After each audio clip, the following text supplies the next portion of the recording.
Ladies and gentlemen, welcome to the Quarantine Bunker Studio. I am your man in Japan, Jay Contra, and we're not doing a showcase showdown in this video. What we'll be doing is just a sort of voiceover of the common games that you'll find in a hard-off.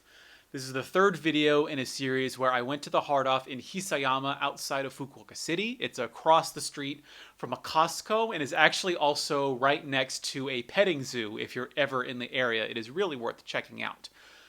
I filmed this a few months ago when I was helping my girlfriend move out of her apartment and stopped by to shoot some video. So we're just going to go over, start in the N64 section. This is probably the place that I know best. And we'll then go to, I think, Super Famicom and then Famicom. So what have we got here? Actually, why am I even hitting play? Because we've got Denryu Ira Ira Bowl, which is based off of a TV game show that was popular in Japan back in the 90s. It's a fine game. It's going for $5.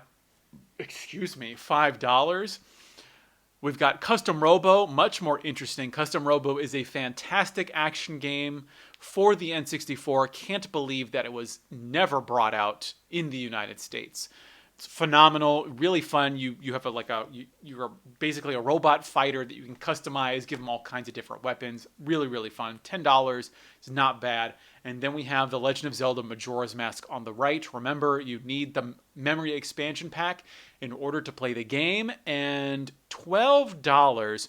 So if you haven't been watching this series, if you're new to the channel, the big numbers on top represent the price after tax. The smaller on the bottom represents the price before tax. And the sales tax in Japan is 10%. And right now the yen is about 108 to the dollar. Thing about Majora's Mask, the Japanese version, is it's actually full of bugs. Like my game, I don't know if it's age or if this is just how it shipped, but I have actually, the last time I played Majora's Mask on the N64, it crashed a whole bunch of times and was really, really annoying. But $12 for it, yeah, it's not terrible. I would like to see it a little bit cheaper. Next to it, we've got Super Smash Bros. Going for $12. It is still incredible to me that N64 games are really, really cheap in Japan. We've also got Mickey's Racing USA, which I think was also going for like $10. It's somewhat uncommon. I believe it was a late release in the N64's life cycle. Here we've got, I can't remember how to pronounce this, and I can't even remember the English name. This actually had 2 releases in Japan. It's like Fist of the Flying Dragon. This is Twin. This is where you've got the sort of the chibi version, the more kiddie version, as well as the more like adult, grown-up version. I preferred the kid version. I remember playing that. I rented it from Blockbuster a lot when I was a kid. Here we've got Mario Kart 64 for $13. That's a bit pricey. I don't think I'd pay it. I'd pay like $5 for Mario Kart. In Akihabara, yeah, maybe it'll be $10. Next, we have Custom Robo V2. This is great. It's a really good sequel to the original Custom Robo. $15 is a pretty good price. This is complete in box. This could go for $30 or $40. And then on the far right, we have Kirby 64 going for $10. All of these are really good games. Next, we've got MRC going for $8, a racing game. We've got Episode 1 Racer, really, really fun. In Japanese, it's the game you would expect. And we also have Super Bowling going for $5. That's actually pretty cheap. Super Bowling can be a little bit challenging to find in Japanese. And whoa, look at that. Wow, $8 for Resident Evil 2. Resident Evil 2, if you find it complete in box, is one of the more rare N64 games. Easily topping $100 if you're finding it mint. Finding a loose copy for $8, that's hats off to this place, because that is a pretty good deal, I want to say. And then we got another copy of Majora's Mask.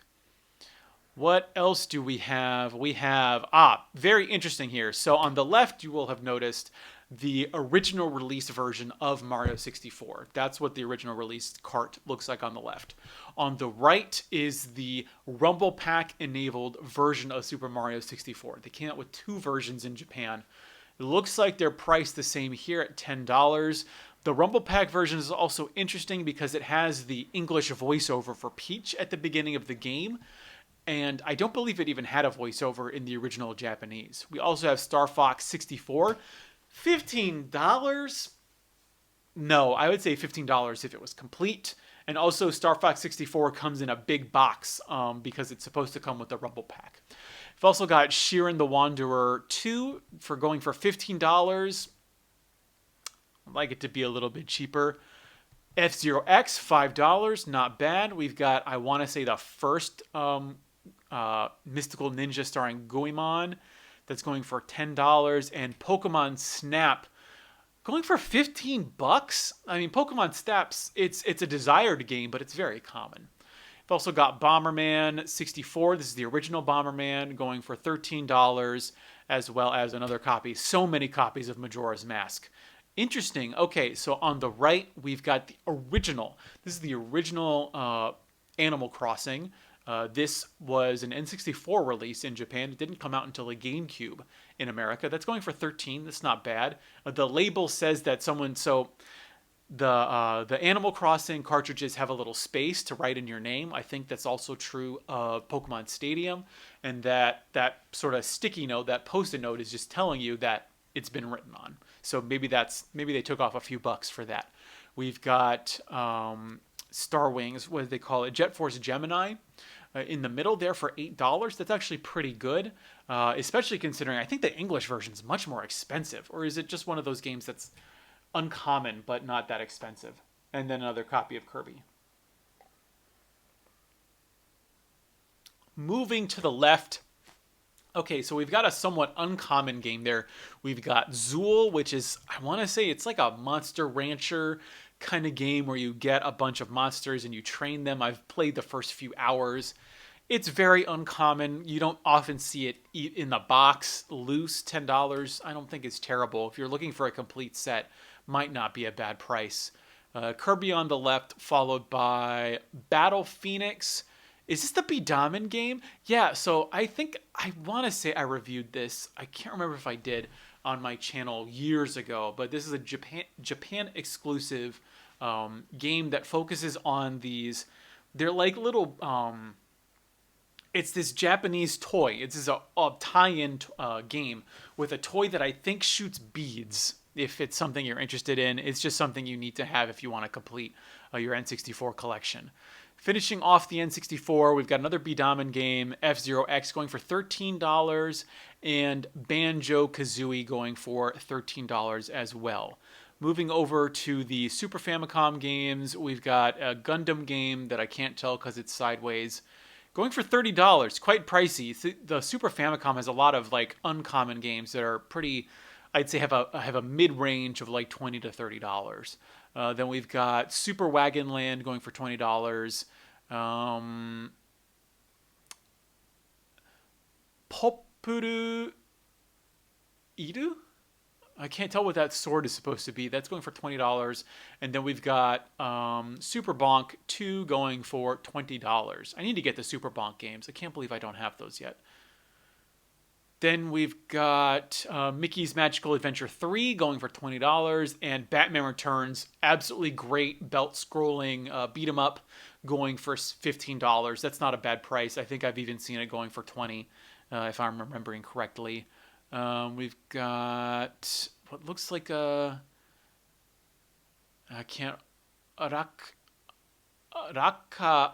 Manburezu. I don't know what that is, going for $20.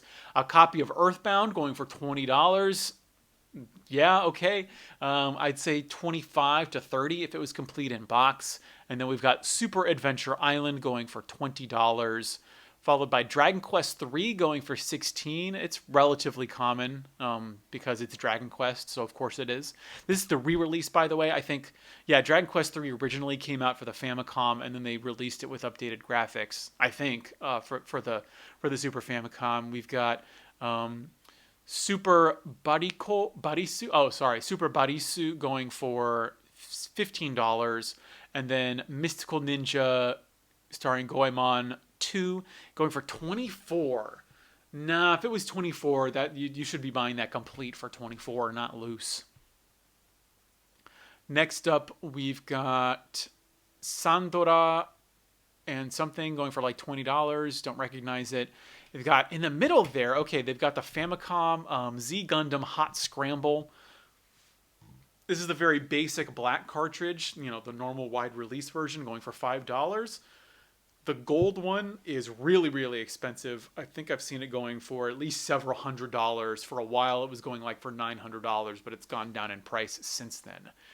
The game on the left, I don't recognize, going for 15. We're going to the Super Famicom games, so I'm not really that knowledgeable, not as much as I wish. I think now that Super Famicom's sort of going down in price, that's where I really want to start getting into the Super Famicom, because that was my first console was a Super Nintendo back in the day.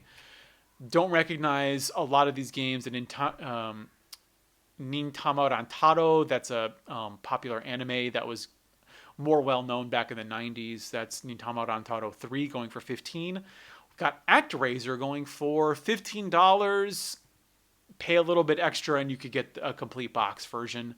What is that? The Combat Trees going for 20. Don't recognize that. Aladdin going for $10. Okay, that's fine. That's good. We've got a Disney game, Lagoon, Shin Megami Tensei 2 going for $10. Go-Go Ackman 3 going for mystery price. Mickey's Magical Adventure 2 going for $15. The first Magical Adventure also going for $15.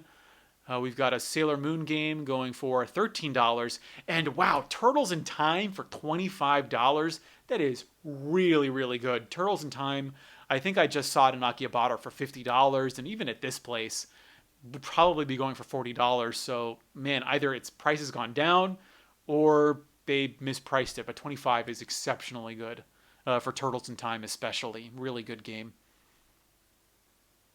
Zero going for $13. Dragon Ball 2 going for $13. Super Pinball Behind the Mask going for $10.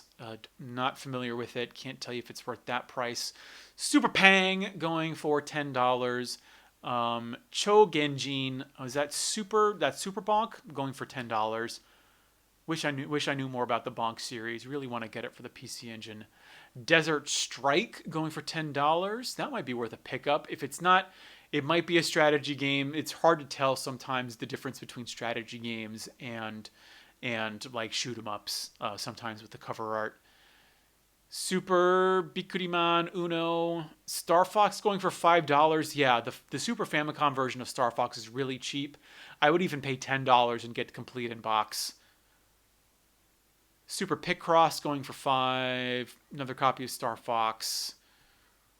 Anything? Desert Fighter going for $5. Versus Collection going for $5. Another game I don't recognize going for $15. Oh, here we go. Here's some good stuff. All right, so we've got Rockman X2 going for $20. That's fair. That's a fair price. I think we just saw it in the showcase here for not much more. And if it is complete for $25, that's a steal. Rockman X2, I'd say even in Akihabara can be about $30. Super Pinball Behind the Mask 5. Go-Go Ackman 2 going for $20. And then I want to say we saw Tactics Ogre. Oh, but I guess we'll get there in a minute. Got Ranma 1/2 going for $5. A couple of Ranma 1/2 games. Well, look at that. Okay, so if you look behind the WizApp, which is going for $5, you will see a collection of Super Scope games. There's Space Bazooka, which is, oh man, that might actually be my favorite like mobile suit game of all time. My dad had it back for the Super Nintendo back in the day. It is short, but it is oh so sweet. They've also got that what's like the 9 games in one for the Super Scope, as well as the Yoshi's shooting game. I think I got my Super Scope back to America. I hope I did. I hope I didn't get rid of that. Okay, here we got some of the best games for one of the best systems ever. Rockman X2 going for $25. Is that different?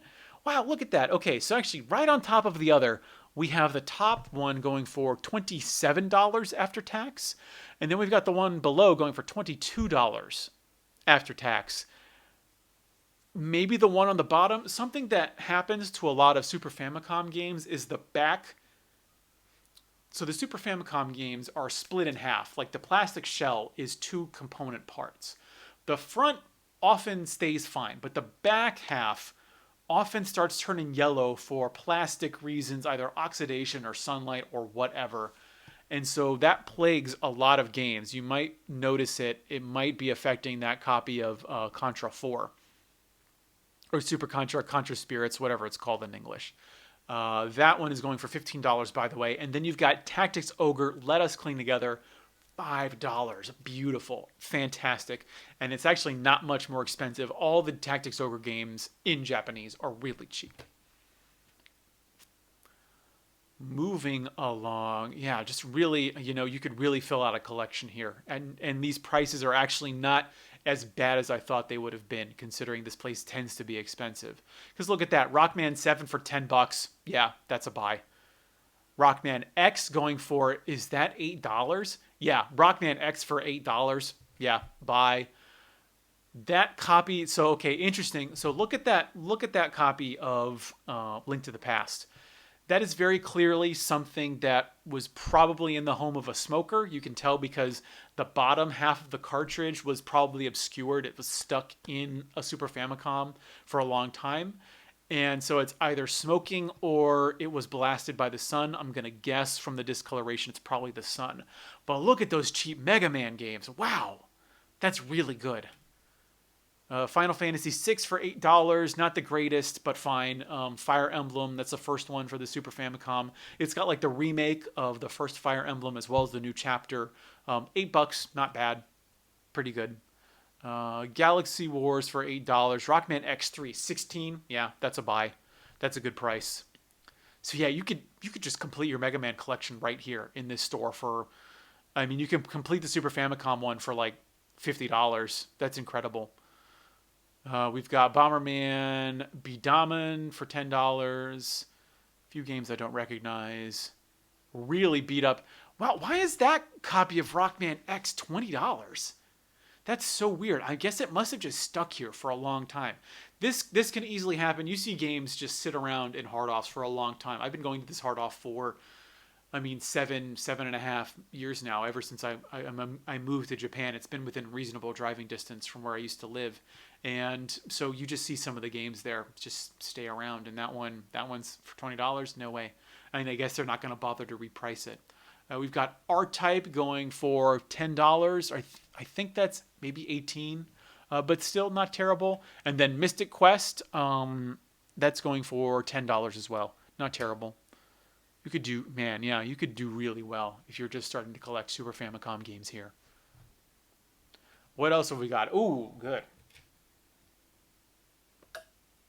We have Seiken Densetsu 3. This is Trial. I think they called this Trials of Mana. Now that it's been released in English, $20 is a bit pricey, but yeah, I would wait and buy it like for $25 complete or $15. It shouldn't. Not $20 is a bit steep. And we've got King of Monsters 2 going for $20 as well, and the Super Mario Collection going for $13. That's very good.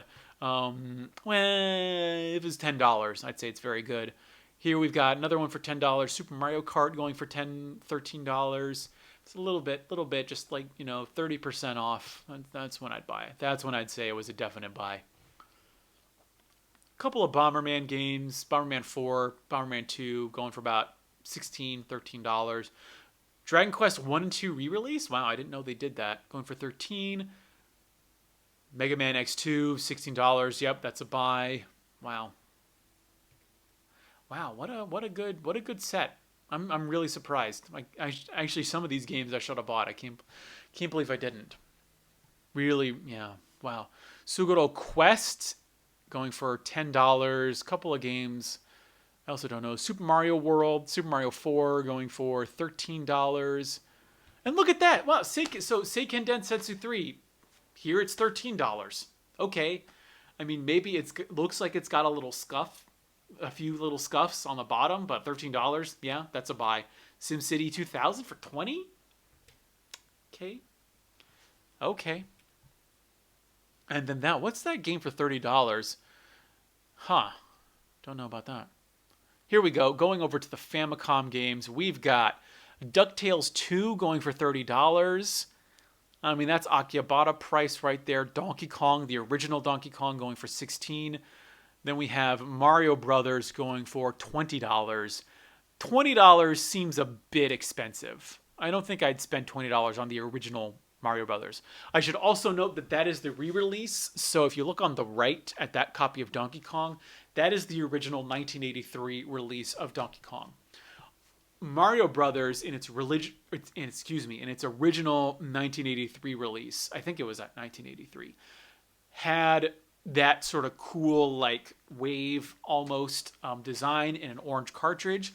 But I want to say in like 84, 85, Nintendo started reissuing those sort of launch window titles with new artwork, and that's one of the re-releases if that label variant matters to you. Otherwise, it's exactly the same game. But either way, I wouldn't spend. Oh, and there it is. That's your original copy of Mario Brothers in the orange. And it's going for $15, but it's much more beat up. And look at that. Wow, Rockman 2 for $13. Yep, that's a great price.